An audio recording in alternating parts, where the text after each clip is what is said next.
Yo era un muchacho cuando me sentí rico por primera vez. Me dieron la oportunidad de trabajar como mesero en un pequeño bar de Coyoacán sumamente exitoso. Y el primer fin de semana me gané, por las propinas, más dinero en efectivo del que yo había tenido jamás en mis manos. Y reconozco que esa sensación de tener dinero, billetes grandes que hinchaban mis bolsillos, me hacía sentirme inmensamente dichoso.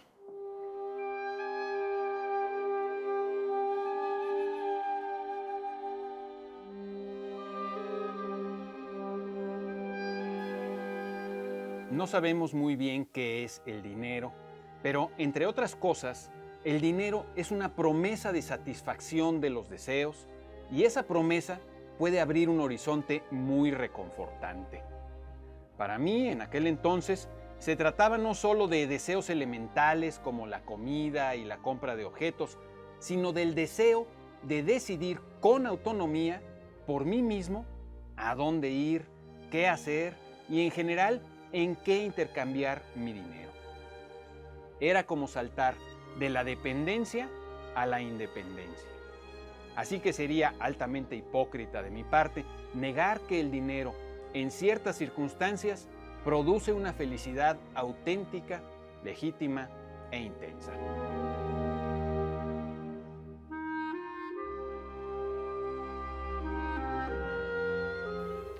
Pero la confesión que acabo de hacerles no estaría completa sin añadir, con melancolía, que nunca más he vuelto a sentirme tan rico como me sentí en aquel entonces. Y no porque objetivamente no me haya ido mejor con el dinero. De hecho, me ha ido bastante mejor. Pero el dinero en efectivo ya no me produce la misma felicidad. He experimentado en carne propia lo que los expertos llaman el rendimiento decreciente del dinero respecto a la felicidad.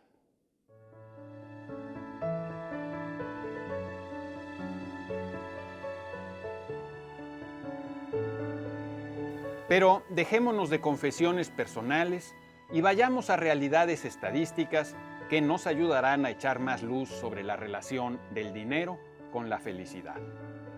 Tomemos uno de los estándares internacionales que es el World Happiness Report, el informe internacional sobre felicidad elaborado por la ONU. De acuerdo con este informe, en el año 2016, México es el 16º país más feliz del mundo. Pero en cuanto a riqueza por persona, somos apenas el país 64. Podemos decir entonces que, desde el punto de vista estadístico, el dinero no es la felicidad. Somos más pobres que otros 63 países del mundo, pero solo hay 15 países donde la gente reporte ser más feliz que en el nuestro. Tomemos, por ejemplo, el caso de Corea del Sur. En 1960, su Producto Interno por persona era de solo $155, contra 342 de México. Nosotros éramos más del doble de ricos que los coreanos. Pero hoy nuestro Producto Interno por persona ronda los $9,000, mientras que el de los coreanos es ya de más de $27,000. Es decir, hoy ellos son 3 veces más ricos que nosotros.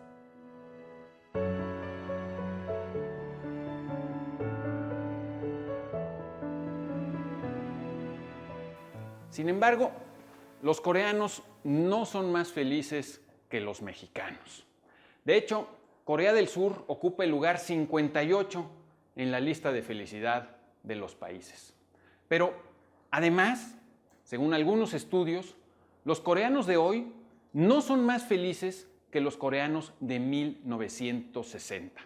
Es decir, que su impresionante crecimiento económico no ha producido o no les ha producido mayor felicidad. Por lo tanto, una vez más, las estadísticas nos dicen que el dinero no es la felicidad.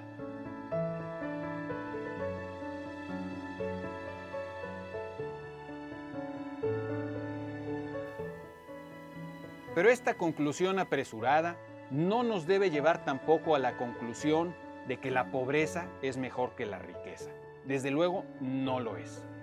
Ante la disparidad entre ingreso económico y felicidad, debemos ampliar nuestra perspectiva del asunto y comprender mejor nuestra propia naturaleza para detectar los riesgos de llevar una vida económicamente productiva, pero insatisfactoria. Tomaremos dos ejemplos para ampliar nuestra perspectiva del asunto. Primero, el de Epicuro, el filósofo griego del siglo III a.C. Y un poco más adelante, el del naturalista victoriano y victorioso Charles Darwin.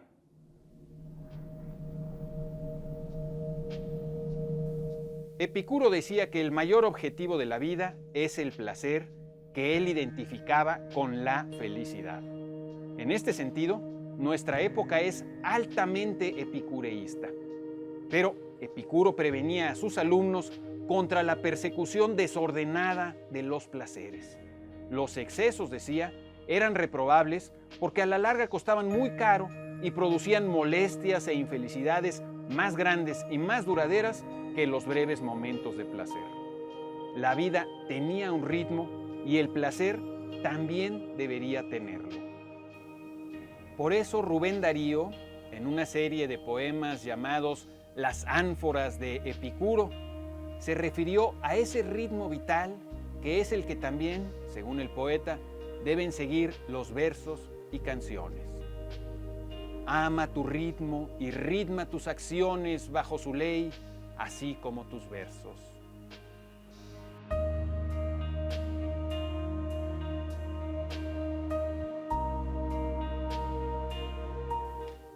Ama tu ritmo y ritma tus acciones bajo su ley, así como tus versos. Este ritmo vital del que habla Rubén Darío no es solo una ponderación estética o filosófica, sino una realidad biológica. Una realidad biológica que está implícita en la teoría de la evolución de Charles Darwin.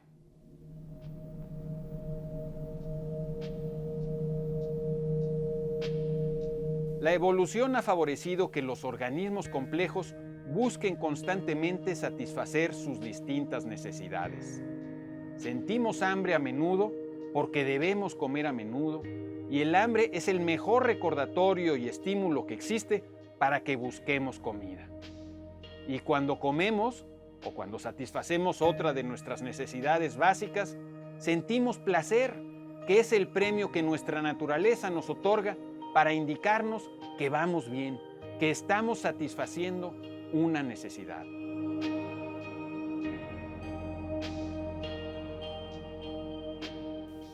En otras palabras, la evolución ha favorecido un ritmo de insatisfacción creciente, breve placer, insatisfacción que crece, breve placer, etcétera, etcétera.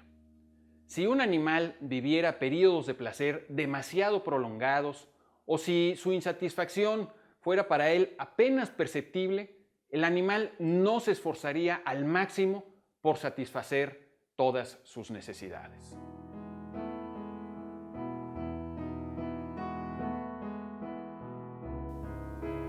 Esto precisamente se ha observado en distintos experimentos.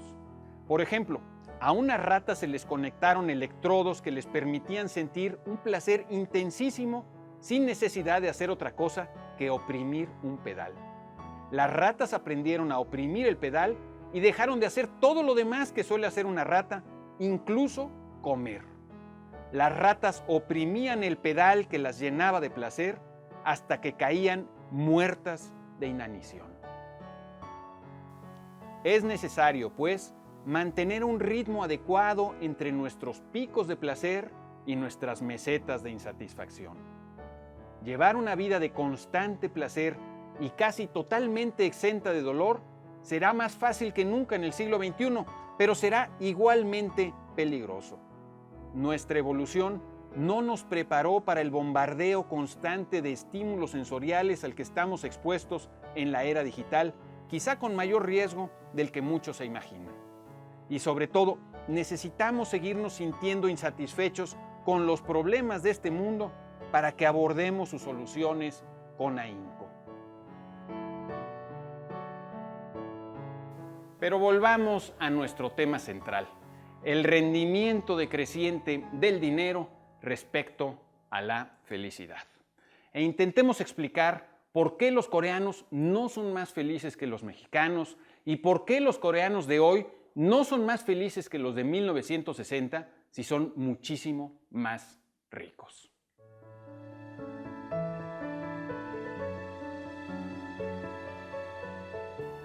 Cuando una persona no posee nada o casi nada, cualquier pequeña mejora es percibida como una gran mejora. Para alguien que está pasando hambre de verdad, no solo de unas cuantas horas, sino de semanas, meses o años, una comida corrida como la que encontramos en cualquier esquina, con sopa caliente, guisado y postre, puede parecer un manjar suculento.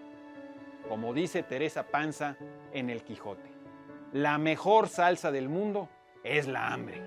Y como esta no falta a los pobres, siempre comen con gusto.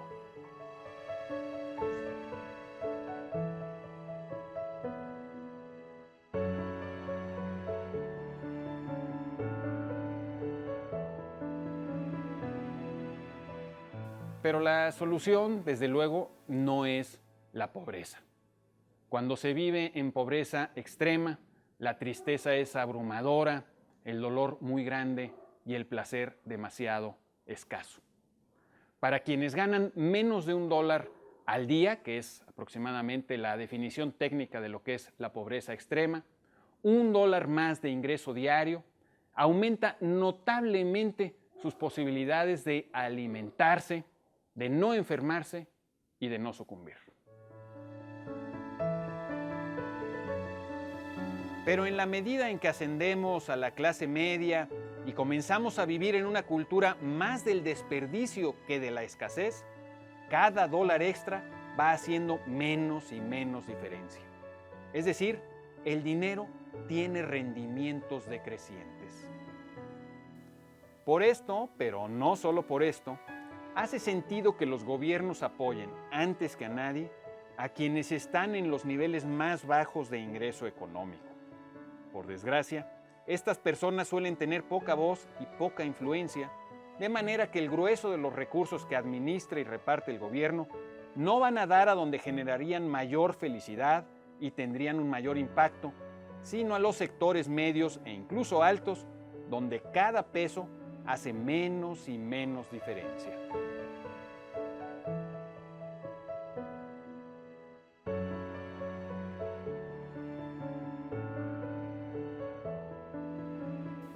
Para terminar, volvamos a la época en que yo era un joven mesero que servía copas y se hinchaba los bolsillos de propinas bien ganadas. Entonces también tuve la suerte de conocer la literatura de Jorge Luis Borges y recuerdo muy bien la felicidad que me produjo adquirir a un alto costo un delgado volumen de sus poemas publicado en España por Alianza Editorial y titulado Los Conjurados. Lo leí esa misma tarde, como no se deben leer los libros de poemas de la primera a la última página de un solo jalón. Era 1985 y todavía le quedaba un año de existencia física al anciano poeta. Los Conjurados iba a ser el último de los libros que Borges publicaría con vida. Encuentro en las páginas del prólogo de Los Conjurados las siguientes palabras imbuidas de sabiduría. Al cabo de los años he observado que la belleza, como la felicidad, es frecuente. No pasa un día en que no estemos un instante en el paraíso. Soy Pablo Boullosa. Usted tiene la palabra.